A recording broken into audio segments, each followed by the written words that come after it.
Periyar Maniamma Institute of Science and Technology, Tanjavur. Choose who you want to be. சந்திரசேகருக்கே பிரதமர் பதவி கொடுக்கும் போது சந்திரபாபு நாயுடுக்கு கொடுக்கறத பற்றி தப்பு இல்லையே. ஓபிஎஸ்க்கு எதிராக முன்னாள் அமைச்சர் மணிகண்டனவோ உதயகுமாரவோ நிப்பாட்டியிருந்தா அந்த இடத்துல களம் வேற மாதிரி மாறி இருக்கும். இன்னைக்கு நிலைமையில தர்மபுரியை ஜெயிச்சிருப்பாங்களே, ஓகே, சிதம்பரம் ஜெயிச்சிருப்பாங்களே. எப்பவுமே அளவுக்கு பாஜக வலிமையாயிருச்சா தமிழ்நாட்டில்? அதிமுக எதிர்கட்சியை பின்னுக்கு தள்ளுற அளவுக்கு. ஸோ மீண்டும் அதிமுக பாஜக கூட்டணிக்கு ஏதாவது வாய்ப்பு இருக்கா? அதிமுக பாஜக மட்டும் இல்லை, அதிமுக பாஜக நாம் தமிழர் எல்லாரும் சேர்ந்தா தான் ஸ்டாலினை தோக்கடிக்க முடியும். விகடன் நேயர்களுக்கு வணக்கம். 2024 நாடாளுமன்ற தேர்தலுக்கான வாக்கு எண்ணிக்கை முழுமையாக நடந்து முடிந்து பாஜக கூட்டணி 290 இடங்களில் வெற்றி பெற்றுக்கிறதையும், இந்தியா கூட்டணி கிட்டத்தட்ட ஒரு 230 இடங்களில் வெற்றி பெற்றுக்கிறதையும் நம்ம பார்க்க முடியுது. யாருக்குமே தனித்த ஒரு பெரும்பான்மை கிடைக்காதனால பாஜக ஆட்சி அமைக்க போகுதா, இந்திய கூட்டணி ஆட்சி அமைக்க போகுதா அப்படின்ற ஒரு தொடர்ந்து சந்தேகங்கள் எழுந்து வந்த நிலையில் அநேகமாக பாஜக கூட்டணி ஆட்சி அமைக்கக்கூடிய ஒரு சூழல் ஏற்பட்டதை நம்ம பார்க்க முடியுது. இந்த சூழலில் அரசியல் விமர்சகர் திரு ஹரிமாதவன் அவர்கள் நம்மோடு இருக்கிறார். அவரோட பல்வேறு விவகாரங்கள் குறித்து விவாதிக்கலாம். சார் வணக்கம். வணக்கம். எப்படி பார்க்குறீங்க நாடாளுமன்ற தேர்தல் முடிவுகளை? நாடாளுமன்ற தேர்தல் முடிவுகளை 2 தேர்தல் ஒரு சுவாரஸ்யம் இல்லாமல் போச்சு, ஒன் சைடாக போயிடுச்சு. மாநிலத்தில் சொல்றீங்க, மாநில தேர்தல் சுவாரஸ்யம் இல்லாமல் போயிடுச்சு. மாநில தேர்தல், மத்திய தேர்தல், மாநில தேர்தல் எப்பவுமே ஒரே பக்கம் தான். இது 2014, 19, 21 எல்லாமே ஒரே பக்கம் தான் போய், 24 எல்லாமே ஒரே பக்கம் தான் போயிட்டு இருக்கு. உங்களுக்கு மத்திய ஆட்சி அறுதி பெரும்பான்மையோட 2 தேர்தல் போகும்போது இன்னைக்கு அறுதி பெரும்பான்மை இல்லாமல் போனது ஒரு சுவாரஸ்யம் தான். ஜனநாயகம் அதனுடைய போக்கில் அதுக்கு என்ன தேவையோ தேவையானதை இந்த இடத்துல பண்ணியிருக்குங்கிறது தான் நம்மளோட கணிப்பு. இங்கே பாஜக 400 இடங்களை ஜெயிச்சிருவோம், 350 இடங்களில் பாஜக வெல்லும் அப்படின்னு கருத்து கணிப்புகள் சொன்னாங்க. அவங்க 400 சொன்னாங்க. அது நடக்காமல் போனதுக்கு என்ன காரணம் நினைக்கிறேன்? கட்சி ஆரம்பிக்கிற எல்லாருமே முதலமைச்சர் ஆகிறேன்னு தான் சொல்லுவாங்க, கவுன்சிலர் ஆகிறேன்னு யாரும் சொல்ல மாட்டாங்க. பிஜேபி அவங்க ஒவ்வொரு தேர்தலுக்கும் கூடுதலான வாக்குகளை பெறணும், கூடுதலான தொகுதிகளை பெறணுங்கிறது தான் எல்லா கட்சியோட இலக்கும். அந்த அடிப்படையில் தான் மோடி தலைமையிலான பாரதிய ஜனதா தேசம் முழுவதும் வியாபிக்கணும், தேசம் முழுவதும் காங்கிரஸ் இருக்கக்கூடாதுங்கிற ஒரு முக்தி பாரத்ங்கிற இடத்துல தான் அவங்க இந்த தேர்தலை அணுகுனாங்க. 10 வருஷம் ஆன்டி இன்கம்பன்சிக்கு அப்புறம் நம்ம இவ்வளோ பெரிய வெற்றியை பெற்றா தான், இவ்வளோ பெரிய வெற்றியை கோலாக வச்சா தான் நம்ம இதனாச்சும் பெற முடியுங்கிறத தெரிஞ்சு தான் அவங்க களமாறினாங்க. தேர்தல் அறிவிக்கிறதுக்கு முன்னாடியே பிரதமர் எந்தெந்த மாநிலத்துக்கு போகணும், தேர்தல் அறிவிக்கிறதுக்கு 6 மாதத்துக்கு முன்னாடியே சுற்றுப்பயணங்களை ஆரம்பிச்சிட்டாரு. தேர்தலுக்கு உண்டான முஸ்தீப்புகளை பண்ணிட்டாரு. நிதிஷ்குமாரை மெகாபந்தன் கூட்டணியிலிருந்து தூக்குனாரு. ஒவ்வொரு இடத்துலையும் ஒவ்வொரு கடைசி நேரத்தில் எடப்பாடி பழனிசாமியும் இந்த அணிக்கு கொண்டு வரதுக்கு உண்டான முயற்சிகளை எடுத்தார். எடப்பாடி பழனிசாமி ஸ்டெபனாக இருந்து இந்த அணிக்கு வராமல் விட்டது தான் மோடி எதிர்பாராத ஒரு விஷயம். அதுக்கப்புறம் நம்ம அணியை கட்டமைப்போங்கிற இடத்துல தமிழ்நாட்டிலையும் போயிட்டாங்க, மற்ற இடங்கள்லையும் போயிட்டாங்க.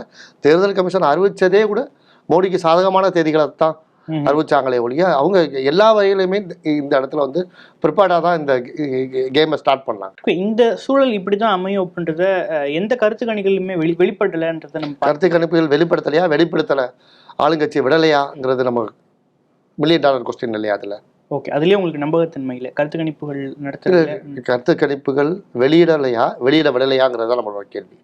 Okay, right. இந்திய கூட்டணியினுடைய இது ஒரு எழுச்சினே சொல்லலாம். ஏன்னா கடந்த தேர்தலில் 50க்கும் உட்பட்ட தொகுதிகளில் காங்கிரஸ் ஜெயிச்சிட்டு இருந்த நேரத்தில் 99 தொகுதிகளில் காங்கிரஸ் மட்டும் ஜெயிச்சிருக்குது. இந்தியா கூட்டணியை பார்க்கும்போது கிட்டத்தட்ட 200 தொகுதிகளை தாண்டி வெற்றி பெற்றிருக்கிறாங்க. இதை எப்படி பார்க்குறீங்க?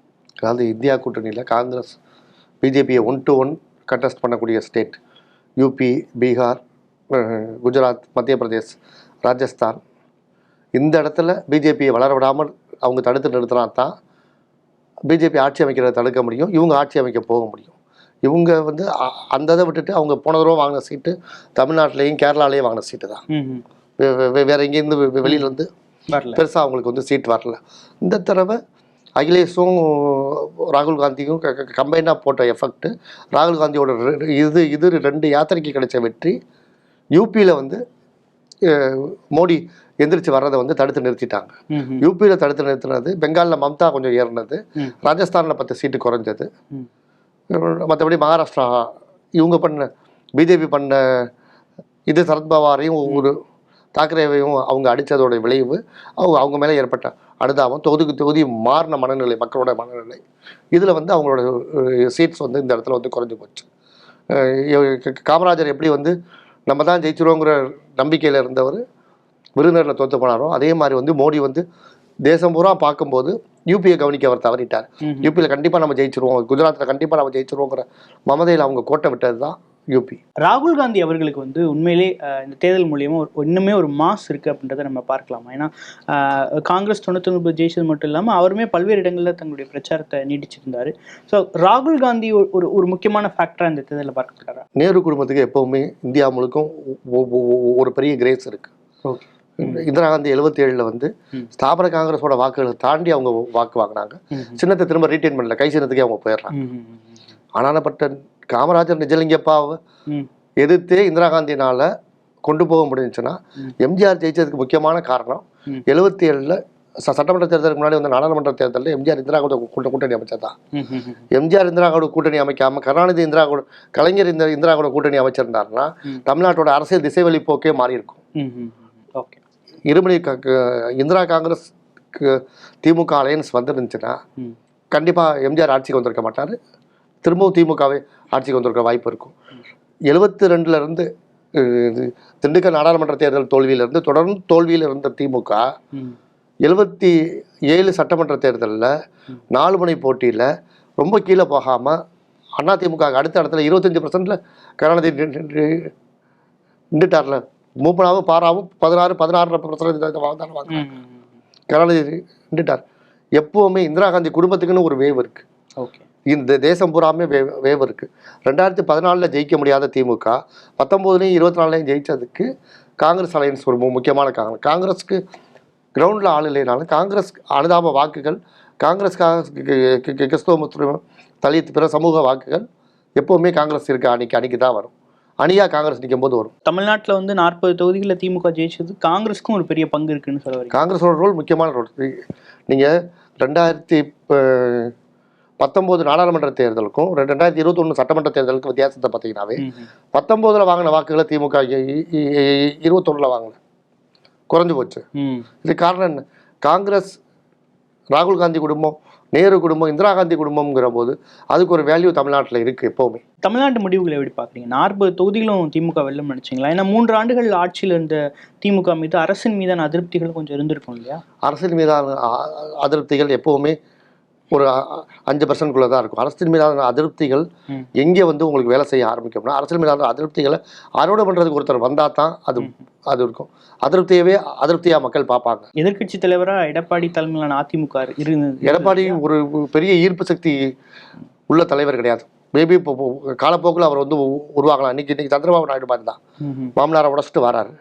வரும்போது அந்த கட்சியோட வெர்டிக்கல் ஸ்பிளிட்ல சிவபார்வதியும் ஈக்குவல் ஓட்டு எடுக்கிறாங்க. சிவபார்வதியை காட்டிலும் இவர் 3% தான் ஓட்டு கூட ஆட்சி அதிகாரத்தில் இருந்தும். அடுத்தடுத்த தேர்தலில் சிவபார்வதியை பிஜேபி கழட்டி விடுது, இவர் பிஜேபி பக்கம் போயிடுறாரு. சிவபார்வதி ஒன்றும் இல்லாமல் போயிடுது, இவரே தெலுங்கு தேசமாக வந்துடுறாரு. நீங்கள் 2014 சந்திரபாபு நாயுடு ஜெயிச்சதுக்கு பார்த்தீங்கன்னாலும் 14 பொது தேர்தலுக்கு முன்னாடி ஆந்திரா நடந்த 37 தொகுதி இடைத்தேர்தலில் தெலுங்கானா நடந்த ஒரு தொகுதியை தவிர 36 தொகுதிகளையும் ஜெகன்மோகன் கைப்பற்றாரு. அப்போ வந்து ஜெகன்மோகன் வாங்கின வாக்குகளுக்கும் அடுத்து வந்து தெலுங்கு தேசம், காங்கிரஸ் எல்லாரோட வாக்குகளையும் கூட்டி பார்த்தா கூட ஜெகன்மோகனோட வாக்குகள் பக்கத்தில் போக முடியல. அவ்வளோ பெரிய ஹாட்ரிக் வெற்றியை பெறாரு. ஆனால் அப்படிப்பட்டவரை 2014 தேர்தலில் மோடி அலை 4 முறை அந்த மோடி அலையை பயன்படுத்தி சந்திரபாபு நாயுடு 1% கேப்பில் 2014 ஆட்சி அதிகாரத்தை பிடிச்சிடுறாரு. ஓகே, இதே சந்திரபாபு நாயுடு மாதிரியே நாளைக்கு எடப்பாடி பழனிசாமியும் வரலாம். 20% 25% தான் இன்னைக்கு இருக்காருனாலும் அவருக்கு ஈக்குவலாக அவரை வந்து ரிவோல்ட் பண்ற அளவுக்கு அதிமுக இன்னைக்கு ஒரு தலைவர் கிடையாது. ஏன் அவரே திருப்பி கட்சியை மீட்டு உருவாக்கம் பண்ணி 26ல் வந்து ஒரு நல்ல நம்பர்ஸ்க்கு வரலாம் இல்லையா? எடப்பாடி அவர் கண்டிப்பா வரலாம். அரசியல் எது வேணாச்சும் நடக்கும். 3 மாதத்துக்கு முன்னாடி வரைக்கும் திரும்ப சந்திரபாபு நாயுடு தான் நம்ம வந்து உதாரணத்தோட இருக்கு. 3 மாதத்துக்கு முன்னாடி வரைக்கும் ஜெயிலில் இருந்தவர், பிரதமரை பார்க்கறதுக்கு அப்பாயின்மெண்ட் கிடைக்காதவருக்கு இன்னைக்கு பிரதமர் கூப்பிட்டு வச்சு அவருக்காக காத்திருந்து இது வரவேற்கிறார். பார்த்தீங்களா? இந்த சூழல்கள் வந்து மாறும், கண்டிப்பாக மாறும். இப்போ மத்தியில் வந்து ஒரு கட்சிக்கு பெரும்பான்மை இல்லை, பாஜகவுக்கு 240 சீட்டு தான் ஜெயிச்சிருக்கிறாங்க. ஸோ பாஜக கூட்டணிக்கு வந்து நிதிஷ்குமார் அப்புறம் தேவையான அந்த நம்பர்ஸ்க்கு ஏற்ற மாதிரியான ஆட்களை வந்து உள்ள அகாமடேட் பண்ணி ஆட்சி அமைச்சா அது வந்து நிலையான ஒரு ஆட்சியாக இருக்கும்னு நினைக்கிறீங்களா? இல்லை, இது வரைக்கும் மோடி அந்த மாதிரி ஒரு எக்ஸ்பெரிமெண்ட்ல நடந்துக்கல. பிஜேபியும் வாஜ்பாய் காலத்துக்கு அப்புறம் அந்த மாதிரி ஒரு போக்குக்கு வரல. ரெண்டாவது இந்த இடத்துல இருக்கக்கூடிய நிதிஷ்குமாருக்கும் பாஸ்வானுக்கும் சந்திரபாபு நாயுடுக்கும் 3 பேருக்குமே வேற வேற ஆங்கிள். சந்திரபாபு நாயுடு இப்பதான் ஆந்திரால ஆட்சிக்கு வந்திருக்காரு. பையன் அடுத்த கடத்துக்கு கொண்டு வர வேண்டியது. அவரும் கிட்டத்தட்ட மோடிக்கு சீனியர் ஏஜ்ல வந்து கிட்டத்தட்ட இப்போ ஏஜ் 77 வயசுக்கு மேல போயிட்டார். அவருக்கு வந்து அந்த இடத்துல வந்து இப்போ மகனை கொண்டு வந்து உட்கார வைக்க வேண்டிய கட்டாயத்தை கட்சியை அடுத்த கடத்துக்கு கொண்டு போக வேண்டிய இடத்துக்கு இருக்காரு. அவர் ஆந்திர அரசியலில் கான்சென்ட்ரேட் பண்ணுறாரா இல்லை தேசிய அரசியலில் இருந்து அதனுடைய விளைவாக எப்படி நரசிம்மராவ் வந்து பிரதமராக வந்ததுக்கப்புறம் நந்தியாலில் போட்டிடுறாரு, 5 லட்சம் வாக்கு வித்தியாசத்தில் ஜெயிக்கிறார். அதுக்கு முன்னாடி ஒரு பார்லிமெண்ட் சீட்டில் ஒரு கவுன்சிலர் கூட போட்டியிடக்கூடிய வாய்ப்பில் நரசிம்மராவ் இல்லை. பிரதமராக வந்த அந்த இமேஜினால் அவர் ஆந்திராவில் போட்டிட்டு ஜெயிக்கிறார். அது இவரும் வந்து பிரதமராகவோ துணை பிரதமராகவோ தேசிய அரசியலில் ஒரு பெரிய பங்குக்கு வரும்போது அந்த கரிஷ்மா அவர் ஆந்திராவிலையும் மேலே கொண்டு வரலாம். அதுக்குண்டான வாய்ப்புகள் இருக்குது. அது இவர் பிரதமராக வர்றதுக்கோ துணை பிரதமராக வர்றதுக்கோ இது 2 பக்கமுமே அவர் போகிறதுக்குண்டான வாய்ப்பு இருக்குது. இந்தியா கூட்டணி பக்கம் போகிறதுக்கும் வாய்ப்பு இருக்குது. இது நிதிஷ்க்கும் இதே சூழல் தான். அவர் 3ஆவது இடத்துல இருக்கக்கூடிய கட்சி. பீகார்ல முதல் இடத்துல இருக்கக்கூடிய கட்சி பிஜேபி, 2வது ஆர்ஜேடி, 3ஆவது இடத்துல இருக்கக்கூடிய ஒரு கட்சி. இந்த 1 ஜெயிக்கணும்னாலும் 3ஆவது இருக்க இவருக்கு சப்போர்ட் வேணும். 2 இது ஜெயிக்கணும்னாலும் 3ஆவது இருக்க இவரோட சப்போர்ட் வேணும். அந்த இடத்துல தான் இவர் வந்து தொடர்ந்து இது வந்து இத்தனை வருஷமா சீஃப் மினிஸ்டராக இருந்துட்டு வந்துட்டு இருக்காரு. அதே கேமை இவர் வந்து தேசிய அரசியலுக்கு இன்னைக்கு இவர் கொண்டு போகலாம். 2வது இவருக்கு ஹிந்தி பேசக்கூடிய ஒரு மாநிலத்திலிருந்து வரார். அவருக்கு வந்து அந்த ஹிந்தி பேசக்கூடிய பீகார்ல இருக்கிறதுனால குஜராத், யூபி, மத்திய பிரதேசம், ராஜஸ்தான் இங்க எல்லாத்துக்கும் சேர்த்து நம்ம ஒரு தலைவராக வந்துடலாம் அப்படின்னு வந்து ஒரு எண்ணமும் வரும். அவர் சார்ந்த சமூகமும் நீங்க யாதவ் மாதிரியோ மற்றவங்க மாதிரியோ ஒரு மாநிலத்தில் இருக்கக்கூடிய சமூகம் கிடையாது. இதே சமூகத்தோட பின்புலத்தில் மற்ற மாநிலங்கள்லேயும் இவருக்கு இந்த சமூகம் இருக்கும். அந்த பின்புலத்தில் கேஸ்ட் நியூட்ரலாக அவர் இருக்கிறதுனால இந்த 4 மாநிலங்களுக்கு சேர்த்து நம்ம ஒரு தலைவராக வந்துடலாமோ எண்ணம் அவருக்கும் வரலாம், வாய்ப்பு இருக்கு. ஸோ இப்போ ஒருவேளை நிதிஷ்குமார் அவர்களும் சந்திரபாபு நாயுடு அவர்களும் நம்ம இந்தியா கூட்டணி பக்கம் போகலாம் அப்படின்னா இந்தியா கூட்டணி என்ன மாதிரியான ஆஃபர்ஸ் ப்ரொவைட் பண்ண வாய்ப்பு இருக்கு? இன்னைக்கு ஆட்சி அதிகாரம் பதவிக்கு வரணும். 10 வருஷமா அவங்க பதவியில் இல்லை. கட்சியை மீட்டுருவாக்கம் பண்ண வேண்டிய இடத்துல காங்கிரஸ் இருக்கு. அந்த இடத்துல எந்த ஆஃபருக்கும் எந்த இதுக்கும் அவங்க வந்து தயாராவாங்க. பிரதமர் பதவி வரைக்கும் பேசி பார்ப்பாங்களா சந்திரபாபு நாயுடு இல்லை நிதிஷ்குமார் அவர்களுக்கு? ஏன் இதுக்கு முந்தைய காலகட்டங்களில் நடந்துச்சுல்ல. சந்திரசேகருக்கே பிரதமர் பதவி கொடுக்கும் போது சந்திரபாபு நாயுடுக்கு கொடுக்கறத பத்தி தப்பு இல்லையே. ஸோ இன்னுமே இவங்க தான் ஆட்சி அமைப்பாங்கன்றதை நம்ம உறுதியாக சொல்ல முடியாது. இன்னுமே 2-3 நாட்கள் போனாதான் தெரியும். இன்னைக்கு நிலைமையில பிஜேபி ஆட்சி அமைக்கிறாங்க, அதுல மாற்றம் இல்லை. பிஜேபி எப்படிப்பட்ட டேர்ம்ஸ்க்கு போறாங்க, என்ன பண்றாங்கன்னு தெரியல. அந்த ஆட்சியில எத்தனை நாளைக்கு சந்திரபாபு நாயுடுவும் நிதிஷ்குமாரும் இருக்காங்கன்னு தெரியல. வாஜ்பாய் ஆட்சியில் இருக்கும் போது ஒவ்வொரு நாளும் ஜெயலலிதாமாவை நினைச்சு அவர் பயந்த மாதிரி இன்னைக்கு மோடி வந்து நாயுடுவையும் நிதிஷையும் நினைச்சு பயப்படுறோம். 2 பேரும் ஜெயலலிதாமாவை காட்டிலுமே அதிரடியாக முடிவுகளை எடுக்கக்கூடியவங்க. தமிழ்நாடு குறித்து நம்ம பேசிட்டு இருந்தோம். அப்போ வந்து எடப்பாடி ஒரு கரிஸ்மாட்டிக் லீடரா இல்லைன்ற மாதிரி பேசியிருந்தீங்க. அதிமுக அப்படி சொன்னாலும் அதிமுகவுக்குன்னு ஒரு கட்டமைப்பு இருக்கு, அதிமுகவுக்குன்னு ஒரு தொண்டர்கள் இருக்கிறாங்க. அந்த வாக்கு சதவீதம் வந்திருக்கும் இல்லையா சார்? அது ஏன் பல தொகுதிகளில் 3ஆம் இடத்துக்கு தள்ளப்பட்டுச்சு? ஏன் 7-8 இடங்களில் டெபாசிட் போகிற அளவுக்கான பின்னடைவு இருந்துச்சு அதிமுக? அதிமுகவை பொறுத்த வரைக்கும் சார் இன்னைக்கு இல்லை, 84லேயே அதிமுக வந்து புரட்சித் தலைவர் எம்ஜிஆர் வந்து மருத்துவமனையில் இருக்கும்போது தலைவரே இல்லாமல் தேர்தலை சந்திச்சு ஜெயிச்ச கட்சி தான். ஆரம்பிரப்பன் தான் வேட்பாளர்களை போடுறாரு. அவர் தான் இன்னைக்கு கிட்டத்தட்ட அவர் தான் இன்னைக்கு தலைவராக இருந்து இந்த கட்சியை செயல்படுத்துறாரு. பாக்கியராஜ பிரச்சாரத்துக்கு அனுப்புறாரு. ஜெயலலிதாவை ஒரு சில இடங்களுக்கு பிரச்சாரத்துக்கு அனுப்புறாரு. ஒரு இமாலய வெற்றியை 84 பெற்ற கட்சி தான் அது. அதுக்கப்புறம் மதுரை கிழக்கு மருங்காபுரி இடைத்தேர்தலில் ஜெயலலிதாமா பிரச்சாரத்துக்கு வராமையே KKSSRம் திருநாவுக்கரசும் அந்த வெற்றியை வந்து ஈட்டு தராங்க. அதிமுகவில் வந்து அது வந்து ஆன்டி டிஎம்கே ஓட்டு, ஆன்டி கருணாநிதி ஓட்டு, எம்ஜிஆர் ஆதரவு ஓட்டு. இந்த கட்டம் இப்படி இருந்துட்டு இருக்கக்கூடிய கட்டங்களில் 2006-2011 அப்புறம் ஜெயலலிதா அம்மா வந்து விஜயபாஸ்கர் மாதிரி, உதயகுமார் மாதிரி, MR விஜயபாஸ்கர் மாதிரி, வேலுமொழி மாதிரி புது தளபதிகளை உருவாக்கி அவங்க ஒரு குறுநில மன்னர் மாதிரி அந்த மாவட்டங்களில் வந்து தங்களுக்குன்னு செல்வாக்கை வளர்த்துக்கிட்டு கட்சி அமைப்பையும் தங்களையும் ஒன்றா வச்சு அவங்க வந்து கொண்டு போயிட்டாங்க. இதனுடைய விளைவு என்னன்னா இன்னைக்கு வந்து அதிமுக வந்து பிரிஞ்சு போன யாருனாலையுமே அவங்களோட தொகுதியில் அந்த வாக்கை எடுக்க முடியுங்கிற ஒரு நம்பிக்கை அவங்களுக்கு வந்து ஏற்பட்டுருச்சு. அதுக்கு உதாரணம் தான் AC சண்முகம்.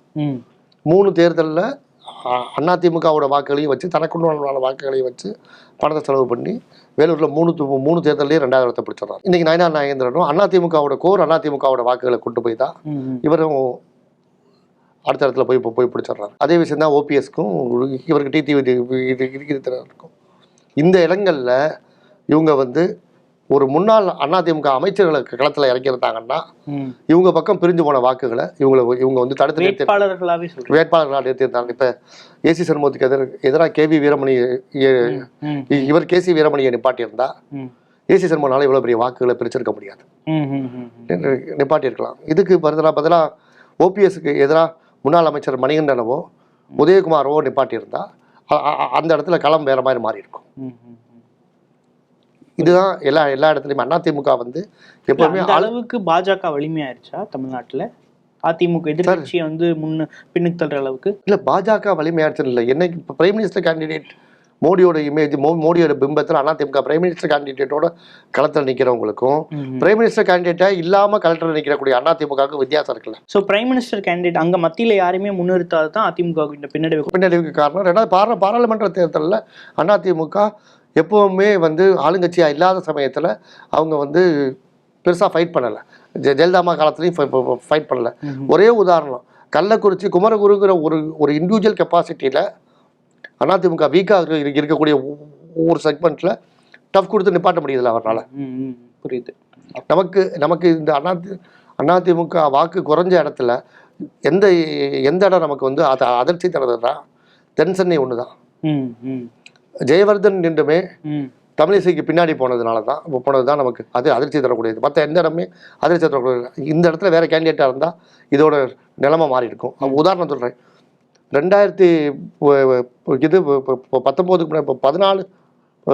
16 தேர்தலில் ஜெயலலிதா அம்மா சீட்டு கொடுத்து தலவாய சுந்தரமும் வைத்தியலிங்கமும் தோத்து போகிறாங்க. எடப்பாடி சீட்டு கொடுத்து தலவாய சுந்தரமும் வைத்தியலிங்கமும் அதே தொகுதியை ஜெயிக்கிறாங்க. முன்னாடியே பிளான் பண்ணி அவங்க வேலை பார்க்க ஆரம்பிச்சிட்டாங்க, ஜெயிச்சிடறாங்க.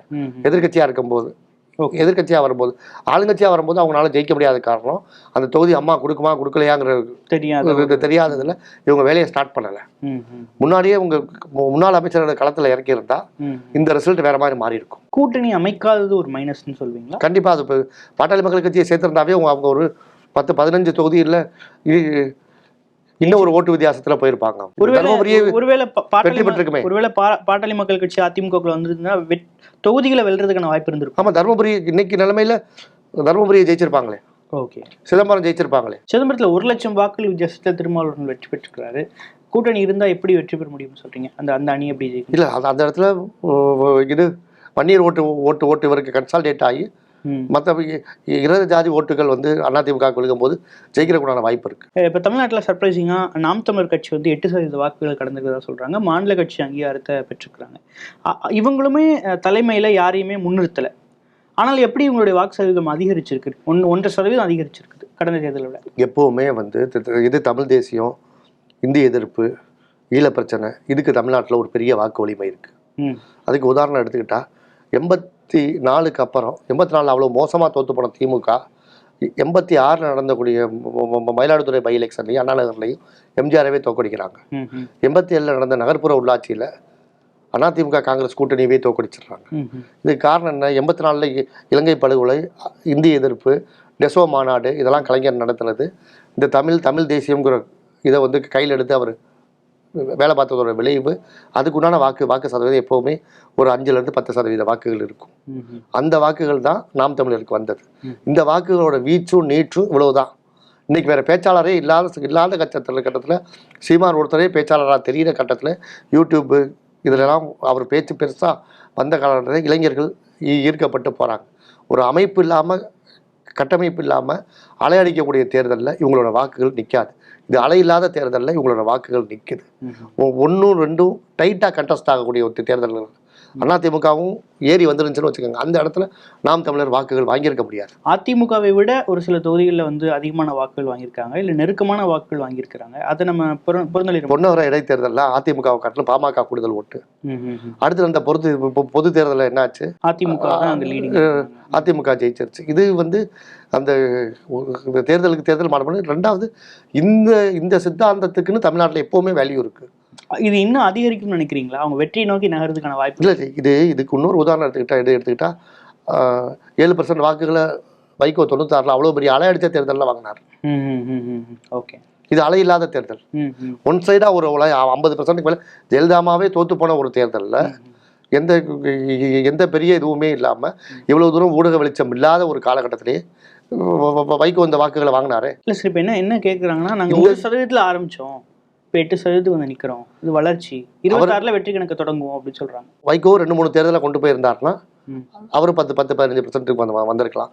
அவர் 96ல் தோத்து போனவர் 98ல் வந்து வாஜ்பாய் தலைமையில் அணி அமைச்சு கொண்டு போயிருந்தாருன்னா பாட்டாளி மக்கள் கட்சிக்கும் அவருக்கு சேம் 5 சீட்டை வாங்காமல் வாஜ்பாய் தலைமையில் அணி அமைச்சு போயிருந்தாருன்னா அவர் வந்து வந்திருக்கலாம். அதுக்கப்புறம் நடந்த புதுக்கோட்டை பை எலெக்ஷன்லையும் பொது தேர்தலில் வாங்கின வாக்குகளை வாங்கிடுறாரு. அரவக்குறிச்சி இது துணை தேர்தலில் வந்து பொது தேர்தலில் வாங்கினதை காட்டிலும் ஆனால் இப்போ 15,000 வாக்குகள் கூட வாங்குறாரு.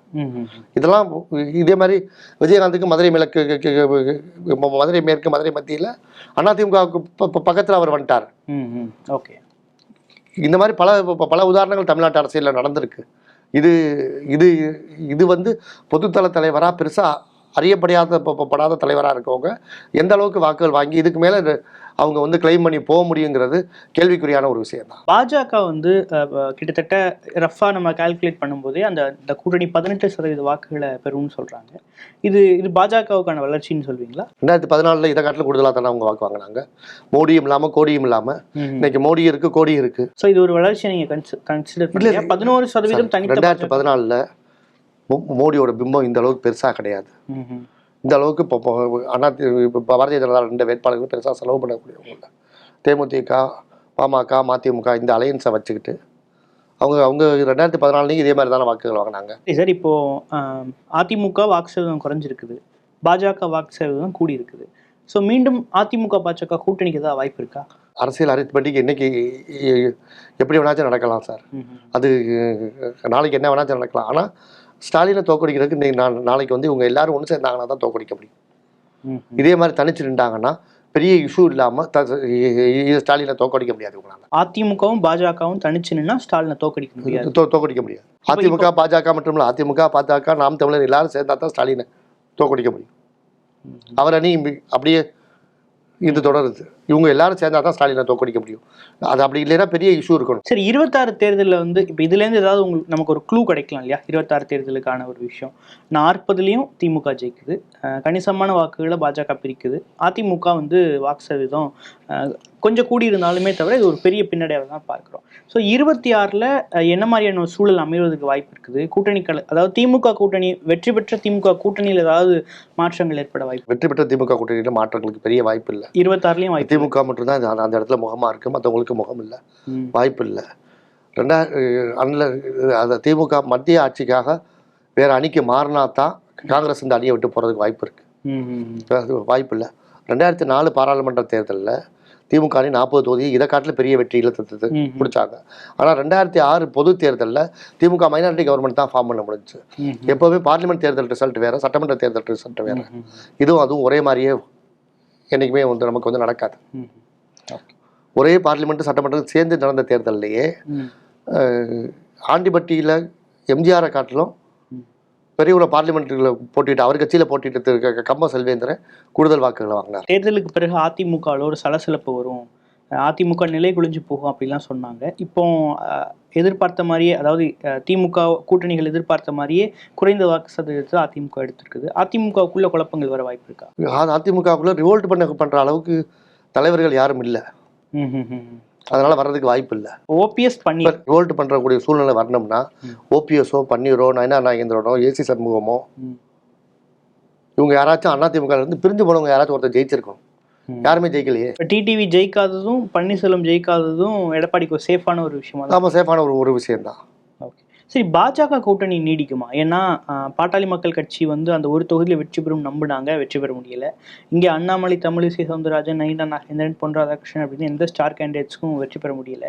ஸோ பாட்டாளி மக்கள் கட்சி பாமக கூட்டணி வந்து நிலைக்குமா? பாரதிய ஜனதாவோட கூட்டணி அகில இந்திய அளவுலேயே பாரதிய ஜனதா கூட மட்டும் கூட்டணிக்காக இந்த கட்சிகள் வரல.